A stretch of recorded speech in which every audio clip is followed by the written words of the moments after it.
ada satu catatan mengatakan minoritas unggul ini tidak pernah menemukan jalan buntu. Dia selalu mencari celah. Nah, hari ini kita tanya pada diri kita, celah mana yang bisa kita gunakan? Celah mana kita bisa menerobos? Kita masing-masing sadar nggak sadar mencari loh mas. Sadar nggak sadar kita mencari sebenarnya celah. Nah ini ciri dari minoritas unggul. Tidak kenal jalan buntu, putus asa tak turu wae lah, nggak ada mas. Bahwa revolusi itu sebenarnya muara dari evolusi kan dia. Ya. Apa revolusi itu sesuatu yang tiba-tiba. Kan kelompok ini mengalami evolusi, ini mengalami evolusi, ini mengalami evolusi, ketemu dalam satu muara namanya revolusi.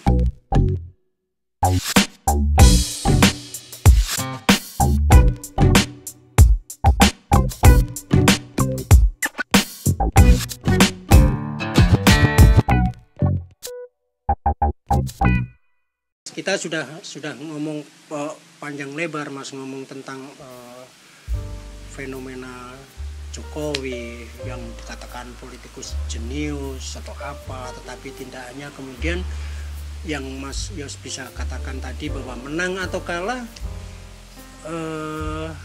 juga bisa sama-sama ambiarnya nih misalnya gitu kan. Jokowi juga belum tentu, kalau misalnya menang juga belum tentu aman misalnya gitu ya. Kayak misalnya yang terjadi di Filipina itu kan, yang wakil presidennya anaknya si Rodrigo Duterte, si Sarah Duterte itu. Dan Duterte membuka. Dan sekarang Rodrigo mau memakzulkan ini bong-bong ini mas. Yang kayak gitu itu kan juga bukan tidak mungkin bisa terjadi di tempat kita mas. Apakah ada jaminan kalau misalnya nih mas, kalau misalnya Prabowo menang, apakah dia tetap bisa bersetia pada Jokowi karena di belakang dia juga punya gerbongnya banyak nih mas, gerbong kepentingan yang banyak. Kan dia bisa aja bilang bahwa ya, beliau mentor saya timnya Jokowi dan sebagainya. Secara verbal dia ngomong gitu, tapi kalau di politik itu kan bisa macam-macam mas. Ya. Nggak ada jaminan kan. Kalau misalnya Prabowo menang, kalau Prabowo menang gimana mas? Hancur-hancuran mas. Korban pertama kalau menurut si Islah Bahrawi polisi, karena Prabowo akan kembali ke militeristik. Polisi akan habis perannya. Dan korban polisi itu maksudnya karena polisi yang akan berhadapan dengan masyarakat nantinya. Iya. Dan gini, kalau kembali ke militeristik, polisi ini kan cuma peran pembantu. Pemain utama kan tetap kemudian tentara. Peran pembantu atau peran korban? Peran pembantu sekaligus korban. Ya, ada apa-apa yang dihadapi polisi. Tapi kekuatan politik real tentara. Ya. Kemudian kenapa saya bilang hancur-hancuran? Prospek demokrasi selesai mas. Kita kembali ke Orde Baru. Mas jenengan barangkali bisa mencari ya riwayat hidup Jokowi. Ya. Ketika zaman Orde Baru menjelang reformasi Jokowi ada di mana? Ya. Dia ada di Aceh. Habis itu di Papua. Ada spekulasi yang mengatakan bahwa sebenarnya orang ini topengnya Orde Baru mas. Nah, yang patut saya salahkan kemudian ya teman yang orbit pertama tidak cermat melihat Jokowi. Tetapi kalau kita lihat, tapi ketika di awal 2014 saya juga tidak mendukung saya. Karena sebenarnya saya punya kawan di Solo, banyak teman-teman tua di Solo yang kritis terhadap Jokowi. Hati-hati sama orang itu gini. Nah, Mungkin Anda bisa menelusur. Ya. Balik lagi ke kenapa saya bilang hancur. Prospek demokrasi selesai, hancur. Kita kembali ke otoritarianisme. Mas kalau nek ya Prabowo urip terus.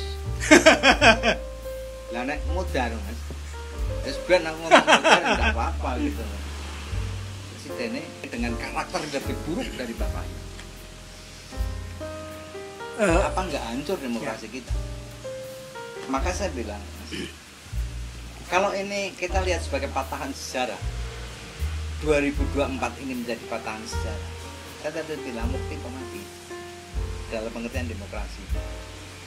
Demokratisasi kita akan berlanjut menuju kualitas yang lebih baik, atau runtuh sama sekali. Oke. Titik balik ini 2024. Makanya saya bilang asal bukan nomor 2. Oke Mas, maaf, Mas Yos bilang tentang titik balik, tetapi ada dari sisi yang lain, misalnya kita melihat bahwa gerakan untuk melakukan pemilihan 3 periode pada waktu itu sudah lama gitu ya. Bahkan waktu itu kalau tidak salah juga sudah disampaikan oleh siapa itu ketua MPR itu, Bamsud ya. Bamsud sudah mengatakan itu, terus kemudian ini menggelintir ke partai-partai, terus menjadi isu dan sebagainya, sampai kemudian ada penolakan dari Megawati dari PDIP, terus kemudian tawaran kemudian menurun menjadi perpanjangan karena alasan COVID dan sebagainya begitu ya. Terus kemudian ini juga ditolak lagi, terus kemudian muncullah bagaimana Gibran kemudian muncul. Semua ini kan lebih menunjukkan bahwa desain tentang Jokowi 3 periode ini kan tetap sebetulnya Mas, dengan logika yang Mas katakan tadi bahwa nek Prabowo urip, nek Prabowo modern kan sing dadi presiden kan bapak sing approval rate-nya itu 80% katanya. Dia sendiri akhirnya menjadi ragu kok dengan approval rate yang tinggi. Praktek kan di Senin itu soal itu ya. Kok faktanya begini, surveinya 02 enggak naik-naik, tetap stagnan di angka sekitar 40 ya. Marahan Jokowi sama ya. Nah, jadi saya kok curiga bahwa riset approval rate-nya Jokowi yang tinggi itu satu kemungkinan blusuk nih atau kedua apa jenenge asal bapak senang. ABS atau sebaliknya menjerumuskan atau terjerat Mas, atau tersandera maksud saya. Bisa jadi karena begini, ya ini saya mengutip apa yang disampaikan oleh Saiful Mujani ya, dari SMRC itu mengatakan bahwa karena dia punya akses ke beberapa elite gitu kan, di kalangan beberapa ketua partai politik itu, mereka itu sebenarnya merasa nggak nyaman dengan kehadiran Gibran itu. Betul. Karena semuanya dikorbankan untuk anak ini. Padahal misalnya Airlangga Hartarto itu sebagai ketua umum, dia punya mandat dari anggotanya bahwa dia setidaknya kalau nggak bisa nyapres, nyawapres. Betul. Tapi terus langsung diserahkan begitu saja. Demikian juga misalnya si Zulkifli Hasan yang sudah berrekadaya untuk menarik Erick Thohir, tetapi kemudian terpaksa dilepas karena alasannya apa? Jawabannya baru itu, nasib saya itu sudah tinggal hitungan hari. Jadi begitu saya misalnya mengumumkan begini yang berbeda dengan kepentingan Jokowi, dia bisa masuk panggilan KPK. Betul. Artinya kan gini, yang terkumpul di belakang ini di koalisi 02 itu semua orang tersandera. Yang saya tidak ngerti itu Yusril. Apakah Yusril juga tersandera? Wong partainya selama 2 periode tidak bisa apa-apa. Dia mungkin kangen juga berkuasa, Mas. Bisa jadi. Masuk istana Tapi kan lagi. sangat irasional ketika sekaliber Yusril kok mendukung Gibran. Awalnya dia ngomong Ya. tentang MK yang tidak Ya. berhak Ya. memutuskan itu karena open legal policy. Dan dia sudah ngurus SKCK, Mas. Betul. Sebelum keputusan MK. Saya yang paling heran kalau saya si Erlangga, Zulhas, nggak gumun lah, itu orang tersandra. Tapi sekaliber intelektual ya, sekaliber Yusril, kok bisa dukung Gibran itu menurut saya tidak masuk akal. Apakah dia tersandra? Saya nggak ngerti, mungkin dia nggak 2 periode nggak bermain politik. Mas, mumpung kita ngomong tentang persoalan politik dan akibatnya pada karakter orang ya, kan tadi ngomongin tentang Yusril, Prof. Yusril, ahli hukum tata negara. Kita ngomongin ini deh, kita ngomongin mantan rektor UGM yang guru Strateg. besar politik. Strateg. Terus kemudian staf susnya itu adalah doktor ilmu politik, Mas. Tetapi ketika dia berada di dalam situ, kemudian dari sisi ilmu yang diperbicarakan di kemarin itu kan apa yang dari UGM itu kan salah satunya kan menyayangkan orang-orang di sekitar Jokowi ya. Kalau dalam perbincangan di luar di luar itu mereka memang menyebut nama Pratik, Mas.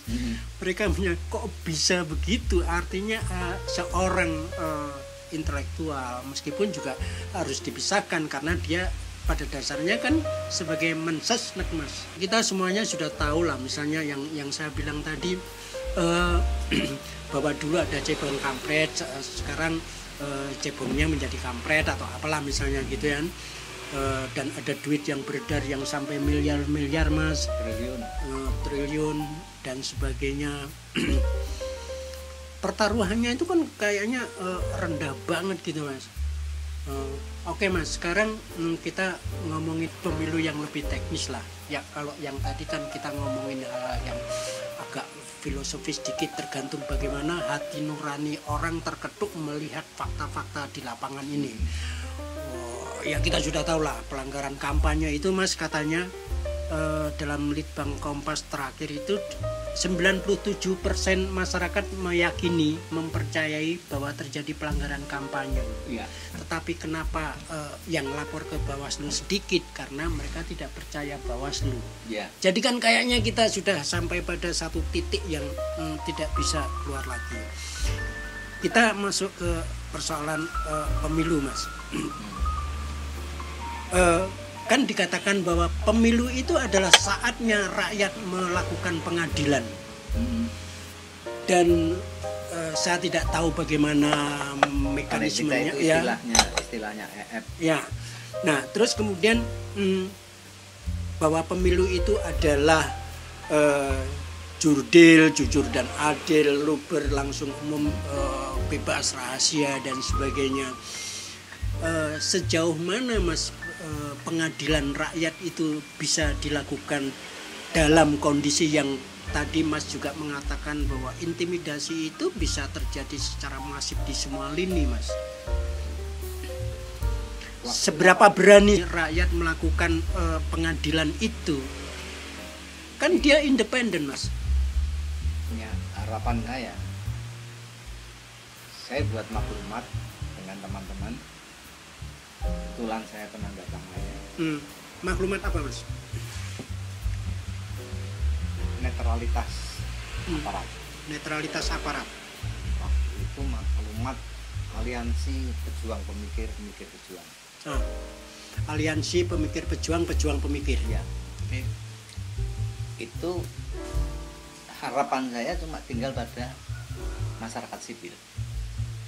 Karena kita sudah tidak bisa percaya pada KPU dan Bawaslu. Oke.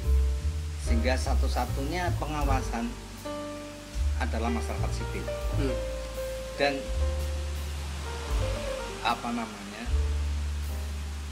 berkorelasi atau tidak, Hari ini faktanya kemudian masyarakat sipil boleh dikata bergerak secara masif di semua lini termasuk perguruan tinggi, ya, kelompok-kelompok masyarakat macam-macamnya.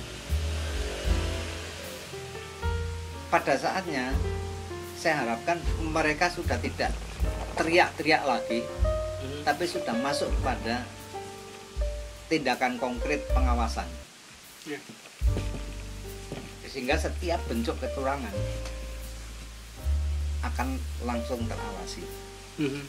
Bahwa si penguasa dan penyelenggara pemilu nekat tidak mendengarkan koreksi, ya chaos.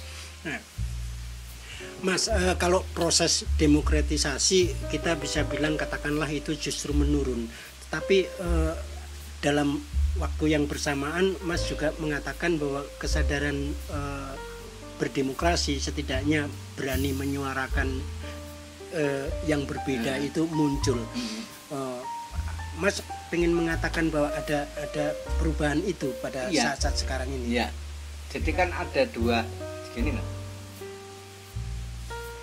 Demokrasi formal dalam struktur kekuasaan macet, tapi proses demokratisasi hidup di masyarakat. Dua hal yang berbeda.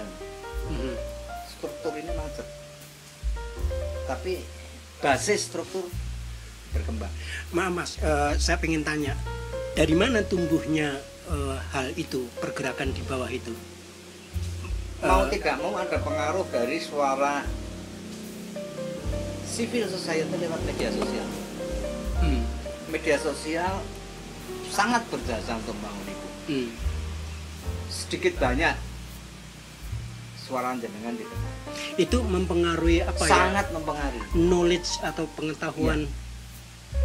Jadi dalam tanda kutip kerja kita nggak sia-sia. Ada hasilnya di masyarakat. Masyarakat semakin ngerti, masyarakat semakin berani. Sekecil apapun fakta itu sekarang melebar.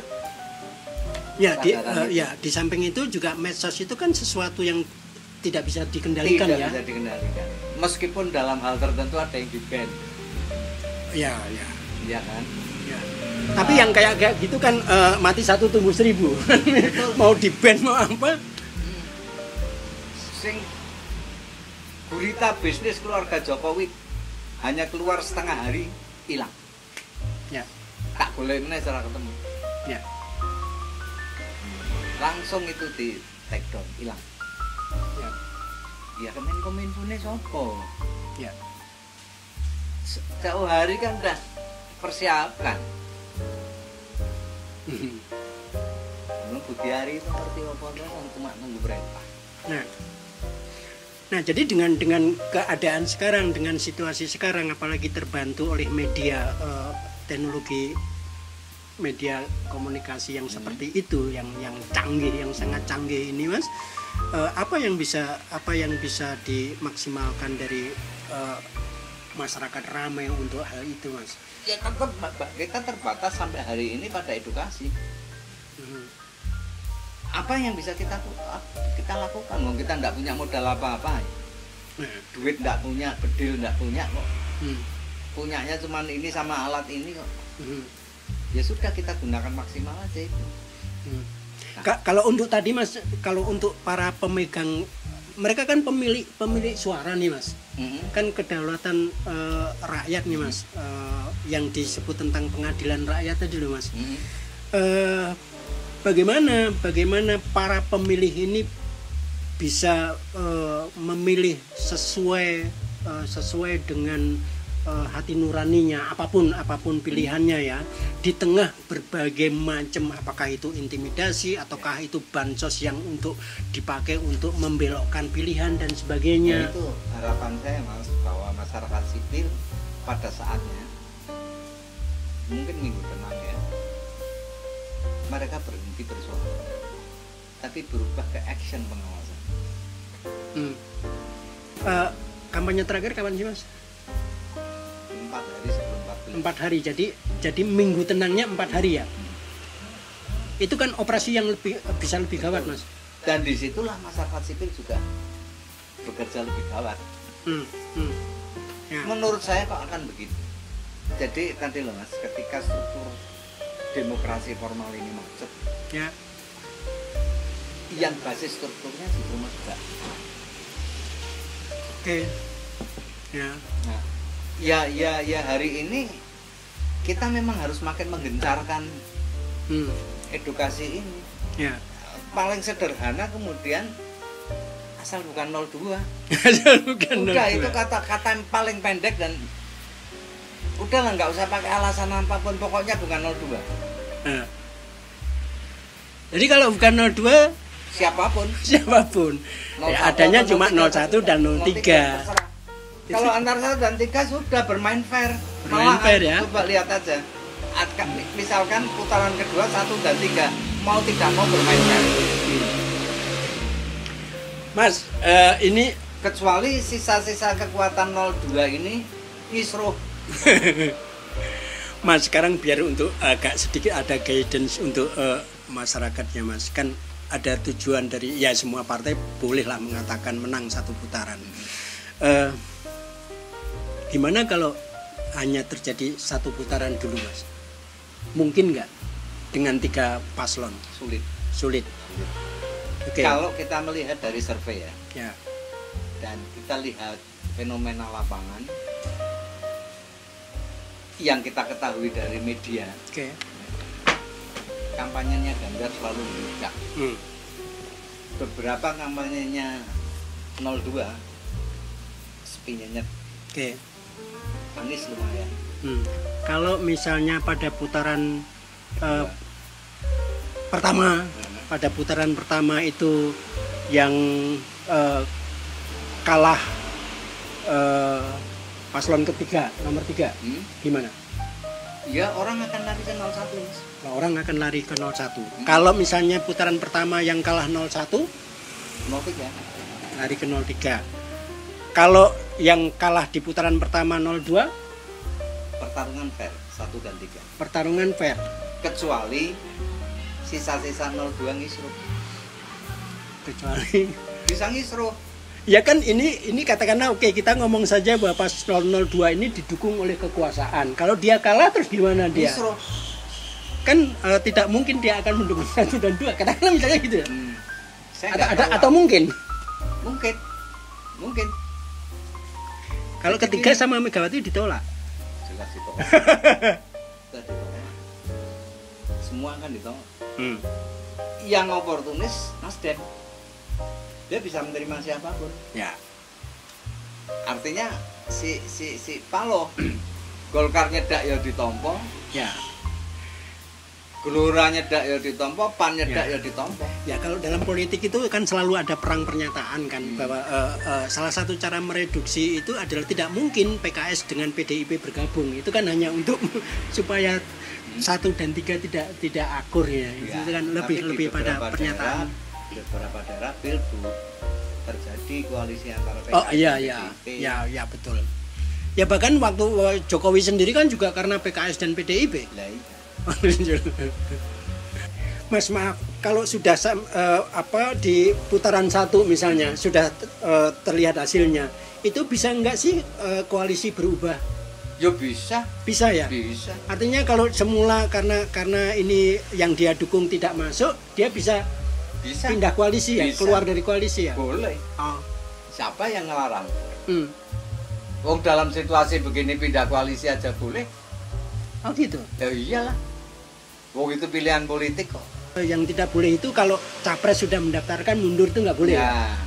Tapi kalau anggota koalisi pindah Oh, koalisi bisa. Bisa. Meskipun sudah didaftarkan, kan sudah didaftarkan KPU Mas. Bisa aja pindah. Ya. Jadi ada kemungkinan kalau misalnya 02 masuk terus kemudian katakanlah bertarung dengan 03, orang-orang dari koalisi Prabowo bisa aja pindah ya. Bisa. Yang dia merasa tidak untung apa-apa gitu. Bisa. Oh, gitu. Meskipun mungkin tidak secara formal ya. Tapi basis masanya dibebaskan. Oh, Contoh soal sekarang yang membebaskan masanya itu Golkar. Beberapa daerah Golkar ke 03 loh dibiarkan Kalau yang PKB dipecat. Ya. Yang Bupati Gresik dia dukung 02 langsung dipecat sama Imin. Kalau yang Golkar dibiarkan itu. Ya. Artinya kan setengah cek kosong. Kalau yang PPP ke ke Ganjar itu gimana, Mas? Karena di Jogja kemarin ya PPP kan Jogja kan kita tahu tidak mendukung Ganjar. Enggak, pecah Mas. Pecah ya? Joksin melu Ganjar no. Oh iya, kalau Joksin iya, tapi kan Joksin itu kan apa ya? Organisasi sayap apa organisasi sayap. Polarisasi itu kan terjadi di mana-mana ya, bahkan sampai pada kelas ormas seperti NU kan juga tidak satu suara kan pada dasarnya gitu ya. Betul. Saya juga tidak yakin misalnya kalau misalnya kiainya ngomong begini, santrinya ngomong juga sama, itu saya pikir juga berbeda ya. Nah, karena beberapa perlawanan itu ada ya. Betul. Jadi kayak PB ya status kan dijanjeni lisensi tambang ya. Yang sudah berjalan ya. tinggal minggan balik nama lah tambangnya ya. Sehingga ya status kan juga sikapnya ya. Nek ora deleke sama kiai-kiai itu lah formal ke 02 Gus angkat suara. Tapi kayaknya itu jalan terus itu, Mas. Jalan terus. Meskipun secara di permukaan ya mereka lalu dia jebolke GP Ansor. Karena Kolil Stakuf kan ketua GP Ansor. Ya. Kolil ini Yahya Toto. Stakuf Kiomas. Buangnya jenis. Ini kan ketua GP Ansor. Ya. Kemarin kan acara GP Ansor Jokowi yang. Iya. Jadi ya NU kadang-kadang gitu. Ya. Kayak sistem noken di mana di Papua itu ya. Cuma ini tidak dipraktekkan secara langsung. Kalau di Papua kan memang suara itu betul-betul dikumpulkan pada kepala suku atau apalah misalnya yang dipercaya gitu.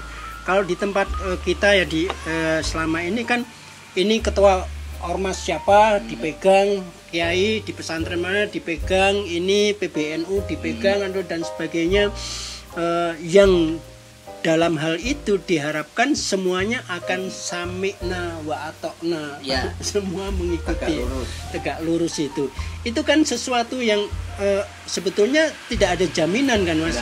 Bahkan orang yang mendapatkan bansos kan juga tidak ada jaminan kan, Mas.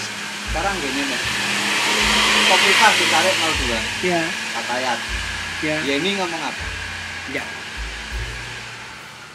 kan sama-sama Fatayat. Gerakan emak-emak yang muslimat NU di Jawa Timur Ganjar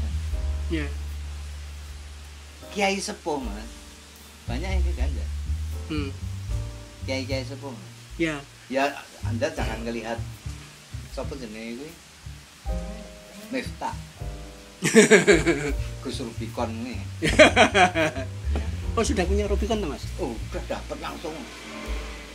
Mobilnya itu ora dijalakke ke Jakarta dibawa pakai penontonnya tentara ya. Oh gitu ya? Iya. Oh sesuk tak dolan aku. Sampai Rubicon kan. Rubicon itu berapa ya? 600, 700. Tak ngono kan. Mas gitu ya? Yang masih mahal saya. Yang saya tadinya agak respect itu Habib Lutfi.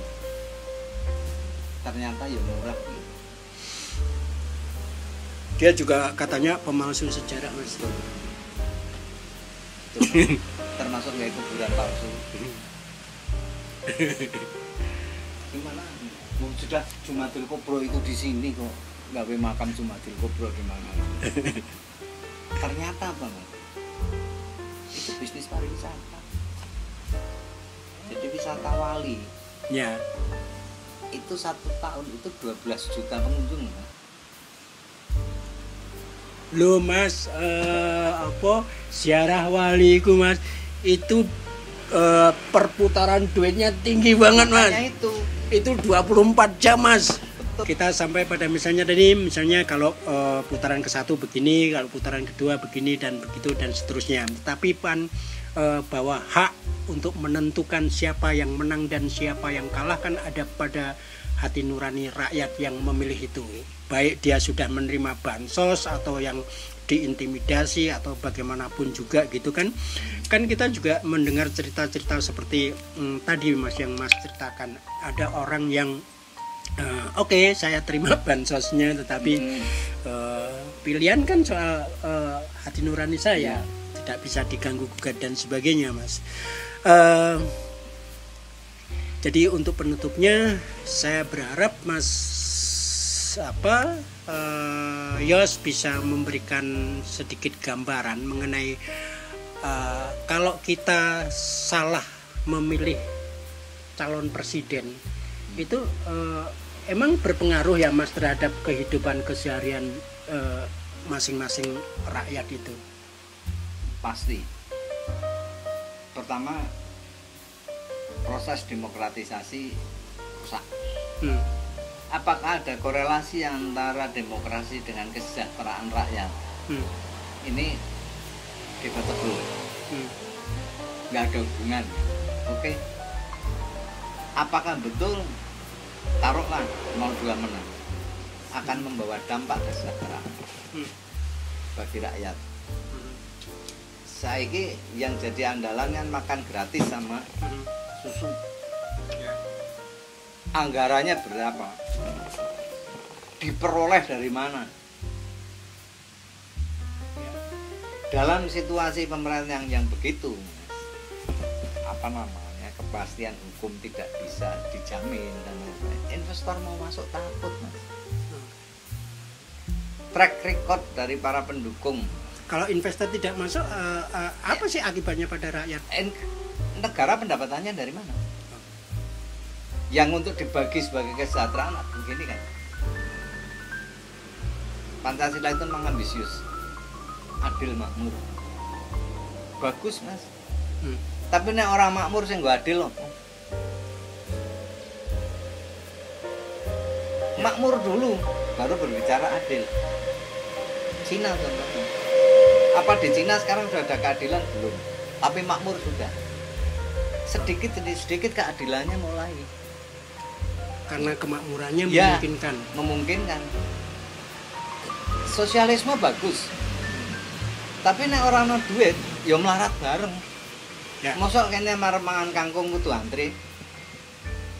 Kan enggak benar juga. Ya toh. Nah, kalau investor itu ragu-ragu masuk, gini, saya punya gambaran, investor akan ragu-ragu masuk. Kenapa? Gerombolan di belakang 02 ini gerombolan pemburu rente. Rente itu penghisap ke bawah karena rezeki tidak turun ke bawah. Itu yang mengakibatkan ekonomi biaya tinggi. Ke atas sebagai investor dia benalu. Ya. Saiki jenengan investor mau investasi 10 miliar katakan. Di rente 2 miliar. Ya. Enggak mau dong investor kayak gitu terus-menerus kan. Nah, kita bisa bicara terbuka kok. Kasus saya siapa jenenge Erlangga Mas. Soal minyak kan, minyak goreng kan. Ya. Itu kan rente. Ya, betul. Sulhas. Ya. Ini rente semua, Mas. Investor nggak mau. Ya. Kenapa kemudian orang yang tadinya sudah mau investasi ke IKN mundur? Banyak yang cabut tuh, hengkang loh, nggak jadi. Sorry Mas, agak menyela. Itu diketahui Jokowi dan kemudian itu yang dibuat sebagai tali sandera. Iya. Rent seeking, pemburuan rente itu kayak maklaran lah gampangannya.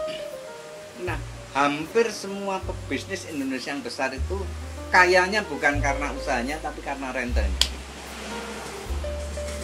Polusi dengan penguasa, pajak, misalkan rokok, yang nggak mau Saya membela ini Philip Morris. Berapa yang nggak masuk negara? Ya. Taruhlah kudune ini pajaknya 1 miliar. Tak bayar 500 lah ya. 200 gue kowe. Aku bayar total saya cuma bayar 700. Sebagai pengusaha saya untung 300. Rente. 300 itu tuh rente. Itu juga yang juga dalam hal pajak ya, misalnya APBN atau pendapatan negara itu kan relatif jauh lebih ditopang oleh pendapatan dari pajak yang jumlahnya itu mencapai 76% lebih gitu. Sementara sumbangan dari para konglomerat, para yang disebut siapa Boy Thohir kemarin, itu kalau dalam hitung-hitungan Menteri Keuangan itu hanya sekitar 10% Mas pajaknya. Sebagian besar larinya ya rente. Jadi 10% yang didapat ini dari mereka, tetapi mereka memperoleh jauh lebih banyak dari rakyat. Makanya Menkeu itu kemarahannya, ketersinggungannya lebih karena ini bansos itu dari APBN. APBN itu antara lain dari pajak. Dia marahnya karena diklaim bahwa ini dari Jokowi. Ya. Jokowi itu bapaknya siapa? Pajaknya sudah dirente. APBN itu boleh dikata mengais sisa kok Mas. Ya. Pendapatan negara dari pajak itu sisa kok sebenarnya. Jadi kalau negara ini beres, pemburuan rente bisa ditekan, nggak usah zero nah, apalagi bisa ditekan zero, makmur kita.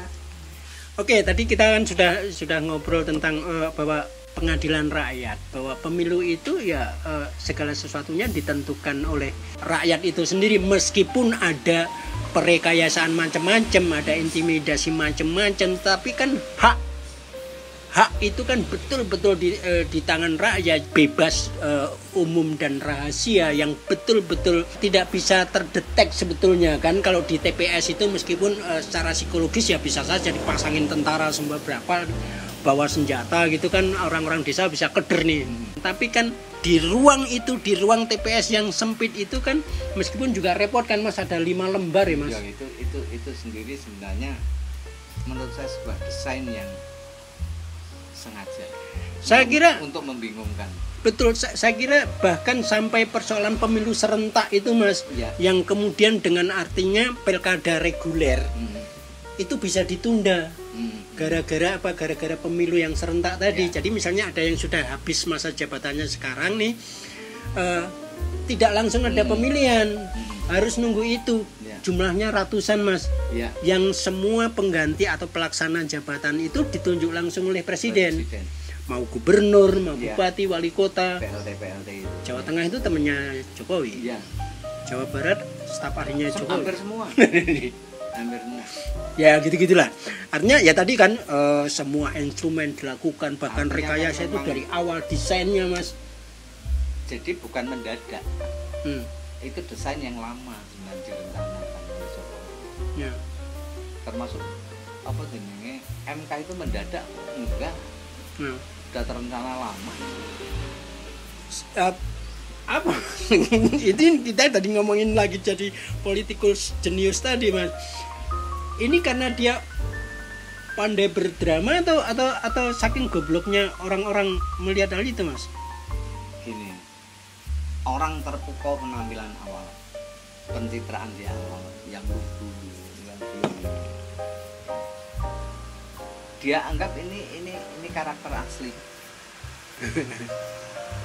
Nah, saya bilang kan, orang sering terjebak fenomena tanpa membaca realita di balik fenomena itu. Oke, sekarang di luar kampanye segala macam, pemilu tinggal beberapa hari lagi. Ada Mas, guidance apa, petunjuk apa Mas yang untuk melihat supaya kita tidak terjebak pada fenomena, supaya kita tidak terjebak pada gimmick, supaya kita tidak terjebak pada drakor. Jadi membaca pemimpin itu kayak apa? Menyadarkan masyarakat dengan pendekatan fenomenologi itu sulit Mas, lama. Rumusnya sekarang rumus instan. Kalau kita pakai rumus penyadaran, jangan terjebak pada fenomen. Mahasiswa kan diajak ngomong itu suwe Mas, untuk menyadari pendekatan fenomenologi. Jadi sekarang rumusnya instan. Iya tadi asal bukan 02. Itu rumus instan. Sulit kita untuk menyadarkan yang lain. Kenapa sih mas? Butuh waktu. Kenapa sih nggak 02 namanya mas? Duh. Kita mau Indonesia lebih baik nggak? Emang apa buruknya Prabowo? Kita lihat track recordnya. Jangan mendengarkan apa yang diomongkan. Tapi ada anak muda di situ, yang lainnya tua-tua mas. Yang mana? Itu di paslon 02 yang mas nggak mau pilih itu. Kenapa? Kan ada anak mudanya, ada cawapresnya kan anak muda. Anak muda memang apa jarane majelis dulune ngolong ya bangun tongkrong ngomongnya kembat-kembut Rusuh ini. Iya faktanya begitu kok. Oke saudara-saudara, kita tutup sampai di sini. Besok ketemu di 14 Februari 2024.